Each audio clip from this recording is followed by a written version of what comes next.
Bonjour et bienvenue dans la série de l'apologétique sur la Trinité et avec un focus principal sur la personne du Saint-Esprit, puisque en effet le Saint-Esprit est une personne de la Trinité.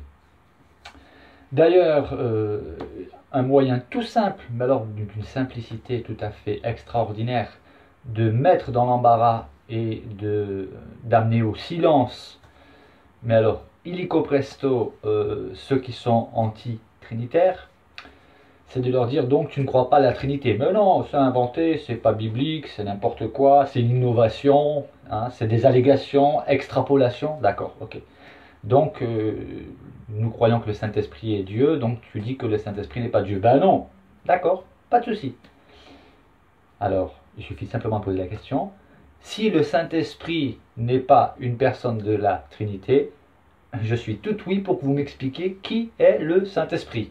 Et là, vous verrez que, curieusement, ce sera soit le silence, soit des insultes, soit des déviations, des contournements, des évitements, des attaques personnelles, mais bien évidemment, il n'y aura pas de réponse biblique concernant le Saint-Esprit, parce que s'ils effectuent des recherches véritables sur le Saint-Esprit, eh bien, ils ne peuvent arriver qu'à la conclusion que le Saint-Esprit est bel et bien Dieu. Voilà, c'est pour une petite introduction. Alors, là, je ne vous cache pas que c'est avec une immense joie, une joie débordante que je vais entamer à présent l'étude du Saint-Esprit dans le Nouveau Testament.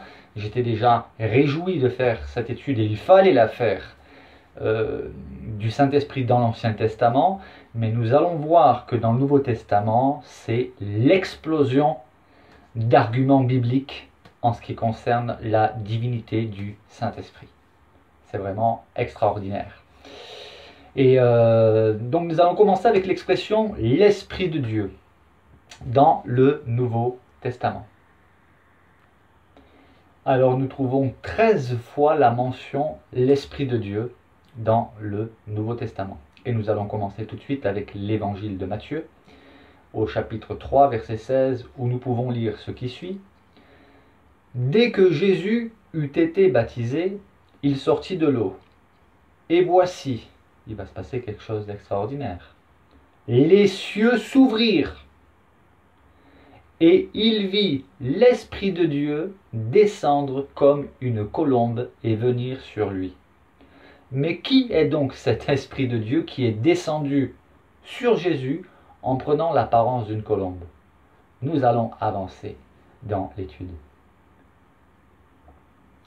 D'ailleurs, l'Esprit de Dieu en grec c'est pneuma, théos. Pneuma, c'est la traduction grecque de roua que l'on trouve dans l'hébreu. Matthieu chapitre 12 verset 28. Jésus s'exprime en disant « Mais si c'est par l'Esprit de Dieu que je chasse les démons, le royaume de Dieu est donc venu vers vous. » Mais qui est donc cet Esprit de Dieu par qui Jésus chasse les démons? Une simple puissance? Non. Et là, dans le contexte, il était reproché à Jésus de chasser des démons. Et plusieurs remettaient en doute son autorité. Donc Jésus leur pose la question, mais si c'est par l'Esprit de Dieu que je chasse les démons, le royaume de Dieu est donc venu vers vous. C'est par l'Esprit de Dieu. D'ailleurs, nous savons que Jésus, lorsqu'il est sorti de l'eau, il fut revêtu de la puissance d'en haut du Saint-Esprit. Mais nous verrons cela dans d'autres expressions. À présent, nous allons aller dans l'épître aux Romains, l'épître de Paul aux Romains, chapitre 8, verset 9. L'apôtre Paul écrit ceci. Pour vous, donc les Romains, les chrétiens romains, vous ne vivez pas selon la chair, mais selon qui? Selon l'esprit. Alors certains pourraient dire l'esprit, oui, ça ne montre pas que c'est l'esprit de Dieu. Oui, mais il faut lire la suite du verset. Pour vous, vous ne vivez pas selon la chair, mais selon l'esprit. Si du moins, et là il précise de quel esprit il s'agit, si du moins l'Esprit de Dieu, je répète, l'Esprit de Dieu habite en vous. Si quelqu'un n'a pas l'Esprit de Christ, il ne lui appartient pas. Tiens, vous avez bien écouté, vous avez été attentif. Plusieurs informations nous sont données ici concernant l'Esprit de Dieu. Il habite en nous, les chrétiens. Et l'Esprit de Dieu est aussi appelé l'Esprit de Christ. Je relis le verset. Pour vous, vous ne vivez pas selon la chair, mais selon l'Esprit, si du moins l'Esprit de Dieu habite en vous. Si quelqu'un n'a pas l'Esprit de Christ, il ne lui appartient pas. L'Esprit de Dieu, c'est l'Esprit de Christ. D'ailleurs, j'ai aussi relevé cette expression et j'en parlerai plus loin. L'Esprit de Christ, qui est l'Esprit de Dieu. Allons plus loin encore, toujours dans l'Épître de Paul aux Romains, chapitre 8, verset 14. L'apôtre Paul écrit, et d'ailleurs je vous invite à lire tous ces textes dans leur contexte, mais il est évident que là je ne vais pas vous lire toute l'Épître aux Romains, sinon ça sera barbant, la vidéo durerait trop longtemps. Donc Romains chapitre 8, verset 14, Paul écrit ceci. Car tous ceux qui sont conduits par qui? Car tous ceux qui sont conduits par l'Esprit de Dieu sont fils de Dieu. Le contexte, à partir du verset 12. Ainsi donc, frères, nous ne sommes point redevables à la chair, c'est-à-dire notre nature humaine, pour vivre selon la chair, c'est-à-dire selon notre nature pécheresse. Si vous vivez selon la chair, vous mourrez. C'est évident. Si nous vivons selon nos passions, eh bien nous n'obéissons pas à Dieu et nous mourrons. Car le péché produit la mort, la séparation d'avec Dieu. Mais si par l'esprit vous faites mourir les actions du corps, donc on comprend bien que c'est bien du corps humain qu'il est question, de la chair, notre nature humaine. Si vous vivez selon la chair, vous mourrez, mais si par l'esprit vous faites mourir les actions du corps, vous vivrez. Mais de quel esprit s'agit-il? Verset 14. Car tous ceux qui sont conduits par l'Esprit de Dieu sont fils de Dieu. Et vous n'avez point reçu un esprit de servitude pour être encore dans la crainte. Mais vous avez reçu un esprit, alors un esprit de quoi? Voilà, il y a vraiment de quoi être enrichi spirituellement. L'apôtre Paul explique, et je rappelle que l'apôtre Paul est le plus grand théologien de tous les temps. Il faut que vous gardiez cela à l'esprit. Et vous n'avez point reçu un esprit de servitude pour être encore dans la crainte, mais vous avez reçu un esprit d'adoption par lequel nous crions Abba, Père. Abba, en hébreu, c'est comme papa, ou baba, pour les orientaux. Abba. Donc, par l'Esprit de Dieu, nous nous adressons à Dieu en l'appelant Abba, Père. Et l'Esprit lui-même, donc l'Esprit de Dieu, rend témoignage à notre esprit, à nous, que nous sommes enfants de Dieu. Donc là, nous comprenons bien que nous sommes, oui, alors ça fait un petit parallèle connexe avec l'expression fils de Dieu. Oui, les chrétiens, nous sommes des fils et des filles de Dieu, mais comment? Par adoption, le texte nous le dit. Vous avez reçu un esprit d'adoption. Tandis que Jésus, lui, il l'est par sa nature divine. D'ailleurs, c'est la raison pour laquelle Jésus est appelé le Fils unique. Il n'est pas un fils parmi tant d'autres. Il n'est pas un ange. Parce qu'il est vrai que l'expression Fils de Dieu est utilisée aussi pour des créatures célestes. Mais lorsqu'il est question de Jésus, il est question du Fils unique. Bref, c'était une petite parenthèse. Allons plus loin dans l'Épître aux Romains, chapitre 15, verset 19. Par la puissance des miracles et des prodiges, par la puissance de l'Esprit de Dieu, ainsi depuis Jérusalem et les pays voisins jusqu'en Illyrie, j'ai abondamment répandu l'évangile de Christ. Alors, il faut lire le contexte, parce que ce verset cité sans le verset précédent, voilà, peut nous embrouiller le cerveau, on va dire. Alors, à partir du verset 18, Paul écrit « Car je n'oserais pas mentionner aucune chose que Christ n'ait pas faite par moi pour amener les païens à l'obéissance par la parole et par les actes, par la puissance des miracles et des prodiges, par la puissance de l'Esprit de Dieu. Ainsi, depuis Jérusalem et les pays voisins jusqu'en Illyrie, j'ai abondamment répandu l'évangile de qui? D'un prophète? D'un quelconque prophète? Qu'est-ce qu'annonçait l'apôtre? Qu'est-ce qu'annonçaient les apôtres? Eh bien, notre apôtre ici le dit, l'apôtre Paul, j'ai abondamment répandu l'évangile de Christ, donc de Jésus-Christ. Il l'a fait comment? Par la puissance de qui? Par la puissance de l'Esprit de Dieu. Parce qu'il est évident que par nos propres paroles, nos paroles ne peuvent convaincre personne. Toutes les vidéos que je peux faire ne convaincront jamais personne. C'est uniquement l'Esprit de Dieu qui agit dans le cœur de ceux qui écoutent qui peut convaincre. Nous, nous sommes juste au service de Dieu. Allons à présent dans la première épître de Paul aux Corinthiens. 1 Corinthiens chapitre 2, verset 11.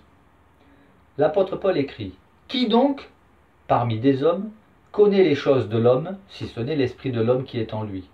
De même, personne, je répète, personne ne connaît les choses de Dieu, si ce n'est l'esprit de Dieu. » On ne peut connaître les choses de Dieu que par l'Esprit de Dieu, par révélation. Il y a d'ailleurs un psaume qui dit « La révélation de tes paroles est claire ». C'est pour ça qu'il y a des personnes qui se heurtent à la parole de Dieu, parce qu'ils n'ont pas l'Esprit de Dieu et ils se heurtent.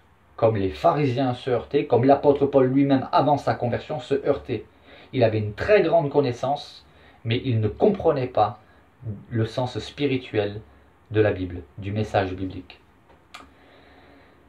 Donc, de même, personne ne connaît les choses de l'Esprit de Dieu, si ce n'est l'Esprit de Dieu. 1 Corinthiens, chapitre 2, verset 14. Paul explique, alors c'est un de mes versets clés pour l'apologétique, mais aussi pour la compréhension, pour l'étude biblique. Paul explique ceci. L'homme naturel, le commun des mortels, n'accepte pas, j'insiste sur ce terme, n'accepte pas les choses de qui? Les choses de Dieu? Voilà ce qu'il dit. Mais l'homme naturel n'accepte pas les choses de l'Esprit de Dieu. Pourquoi? Car elles sont une folie pour lui. Il va voir des contradictions partout. Il va utiliser les versets de manière aléatoire. Il va se faire sa petite salade composée. Et il ne va pas respecter les Saintes Écritures parce qu'il n'est pas inspiré par le Saint-Esprit. L'homme naturel n'accepte pas les choses de l'Esprit de Dieu car elles sont une folie pour lui. Et il ne peut les connaître, c'est impossible, il ne peut pas les connaître. Parce que c'est spirituellement qu'on en juge. Qu'on en juge quoi de ces choses? C'est spirituellement que nous pouvons comprendre la parole de Dieu. Et j'avais d'ailleurs fait une vidéo sur l'intelligence spirituelle. Ça veut dire l'intelligence, c'est la capacité d'apprendre, de comprendre et de résoudre des problèmes. Et l'intelligence spirituelle, c'est la capacité d'apprendre des choses spirituelles, de comprendre des choses spirituelles et de résoudre des problèmes spirituels liés à la spiritualité. Et dans le contexte ici, c'est dans le contexte biblique. Ce qui fait que ce n'est pas étonnant que vous ayez des personnes qui, malgré qu'elles ont les Saintes Écritures devant les yeux, n'arrivent pas à voir ce qui est d'une évidence flagrante. Elles ont une vision obscurcie, parce qu'elles ne sont pas éclairées par l'Esprit de Dieu, et elles ne sont pas éclairées par l'Esprit de Dieu, parce qu'elles résistent au Saint-Esprit, comme Étienne, le martyr, l'avait dit aux Juifs qui l'écoutaient, il leur avait dit, vous résistez au Saint-Esprit, et eux, vous savez quelle était leur réaction? C'est la même réaction que nous voyons aujourd'hui, une réaction de violence.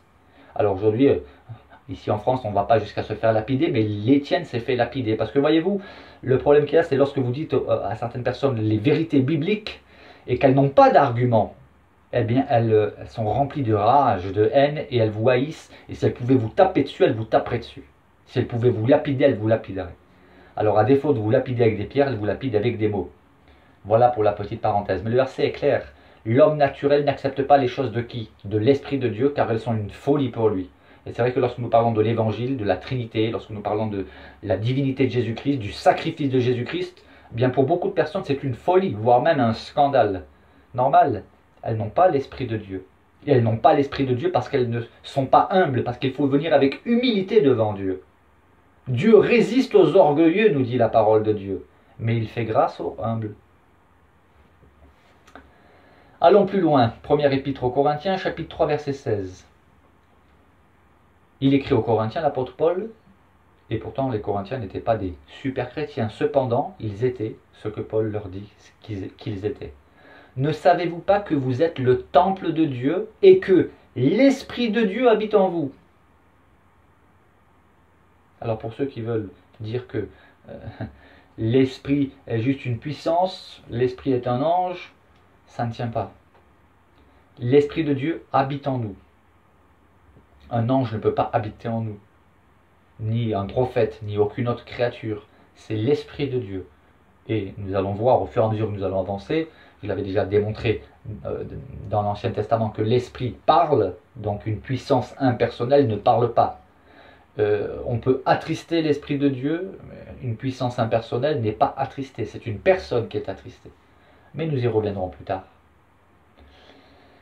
Donc nous sommes, nous les chrétiens, le temple de Dieu. Dieu habite en nous comment? Par l'Esprit de Dieu. Allons plus loin, 1 Corinthiens chapitre 7 verset 40.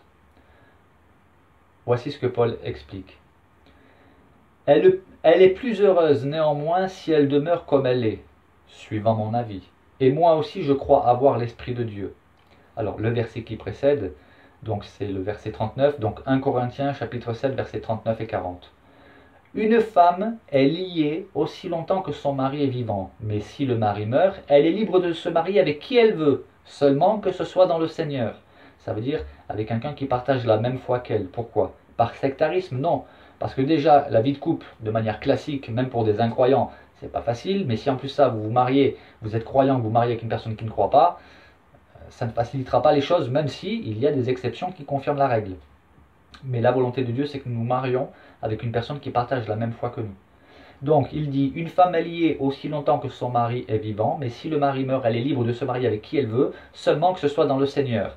Elle est plus heureuse néanmoins si elle demeure comme elle est, suivant mon avis. Il donne un avis personnel. Là, il explique c'est son avis.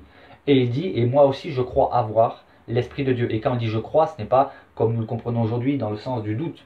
C'est une certitude. Allons plus loin. 1 Corinthiens chapitre 12 verset 3. C'est pourquoi je vous déclare que personne, s'il parle par l'Esprit de Dieu, ne dit Jésus est anathème, Jésus est maudit. Quelqu'un qui a l'Esprit de Dieu en lui ne peut pas dire Jésus est maudit. Et personne ne peut dire Jésus est le Seigneur si ce n'est par le Saint-Esprit. On ne peut pas dire Jésus-Christ est le Seigneur si ce n'est par le Saint-Esprit.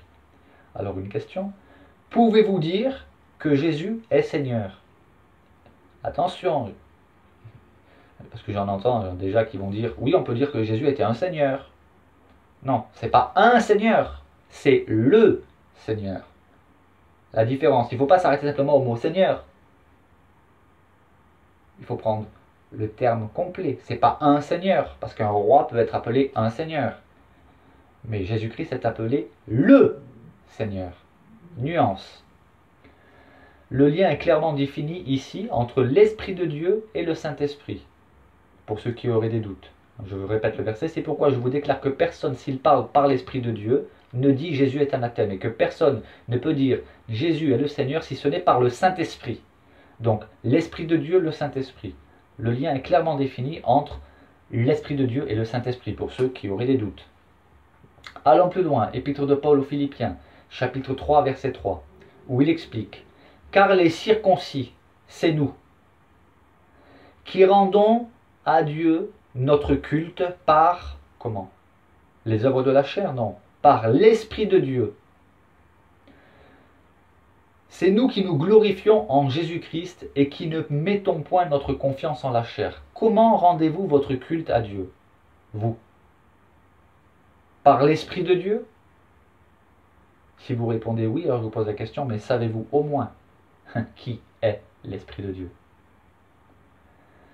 Première épître de Pierre, chapitre 4, verset 14. Un verset très intéressant, très encourageant pour ceux qui sont outragés pour le nom de Christ. L'apôtre Pierre écrit ceci. « Si vous êtes outragés pour le nom de Christ, vous êtes heureux, parce que l'Esprit de gloire, l'Esprit de Dieu, repose sur vous. » Alors ce verset me fait remercier Dieu, du coup, pour tous ceux qui m'outragent. Continuez de m'outrager si vous le souhaitez, de m'insulter même. Cela démontre que je suis heureux, car l'Esprit de gloire, l'Esprit de Dieu, repose sur moi. Amen. Première épître de Jean, chapitre 4, verset 2. Alors là, nous entrons dans un domaine qu'on appelle le discernement. Et Jean nous donne un critère. Reconnaissez à ceci l'Esprit de Dieu. Tout esprit qui se déclare publiquement pour Jésus-Christ venu en chair est de Dieu. Je répète, reconnaissez à ceci l'Esprit de Dieu. Comprendre le sens, il veut dire par là, reconnaissez à ceci ceux qui sont animés par l'Esprit de Dieu. Tout esprit, donc toute personne qui se déclare publiquement pour Jésus-Christ venu en chair Pourquoi il y a cette expression venue en chair? Nous allons le voir. Est de Dieu. Faites-vous partie de ceux qui se déclarent publiquement pour Jésus-Christ? Faites-vous partie de ceux qui déclarent publiquement que Jésus-Christ est venu en chair? Alors pourquoi préciser en chair? Tout simplement parce qu'il est question ici, tout simplement, de l'incarnation de la parole de Dieu, sans quoi il n'aurait pas été utile de préciser en chair. Simple question de bon sens et de logique. Jésus-Christ, nous savons qu'il existait avant son incarnation. Il l'avait dit dans cette fameuse déclaration, « Avant qu'Abraham fût, je suis ». L'apôtre Paul a dit qu'il est de toute éternité, que tout a été créé par lui et pour lui. D'ailleurs, ce verset-là, curieusement, j'ai eu aucune réfutation. Ben oui, il y a des versets qui sont irréfutables. On ne peut pas réfuter ça. Toutes choses ont été créées par lui, par Jésus. Toutes choses. Par lui et pour lui. Voilà, c'est une petite parenthèse. Donc, c'est à ceci que nous reconnaissons l'Esprit de Dieu. Quelqu'un qui est animé de l'Esprit de Dieu, c'est qu'il se déclare publiquement pour Jésus-Christ venu en chair. Celui-là est de Dieu. Et moi, je déclare, j'affirme que Jésus-Christ est préexistant, il existe de toute éternité, et qu'il est venu en chair, par l'incarnation, au travers de Marie, qui a été sa mère. Mais il n'a pas de père. Donc je déclare publiquement que Jésus-Christ est Seigneur, que Jésus-Christ est Dieu le Fils, que Jésus-Christ est la parole de Dieu faite chair. Et c'est à ceci que l'on reconnaît l'Esprit de Dieu, d'après ce que nous dit la parole de Dieu. Que Dieu vous bénisse, et au plaisir pour de prochaines vidéos. Et je vais me faire un plaisir de continuer cette série sur le Saint-Esprit dans le cadre de la démonstration de la Trinité. Amen.